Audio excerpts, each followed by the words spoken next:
Isang lalaking puno ng tattoo, nakasuot ng sombrero ang pumasok sa simbahan. Akala ng lahat ay magnanakaw siya. Ngunit sa halip, lumapit siya sa pulpito, may luha sa kanyang mga mata at nagsabi, "Ilang araw na ang nakalipas, ninakawan ko ang simbahan na ito. Kinuha ko ang pera at dahil sa kuryosidad, kinuha ko rin ang isang Biblia. Binasa ko ito at sa unang pagkakataon, naramdaman ko ang Diyos na nangungusap sa akin. Nang gabing iyon, hindi ako nakatulog. Mabigat ang aking puso. Ngayon dumating ako hindi upang magnakaw, kundi upang isauli ang aking kinuha at humingi ng kapatawaran, sapagkat nais kong magsimulang muli."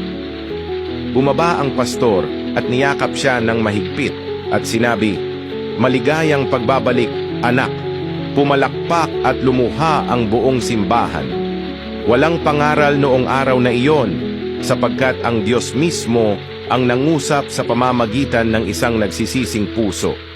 Kung naniniwala kang gaano man kadilim ang nakaraan, kayang bigyan ng Diyos ng bagong simula.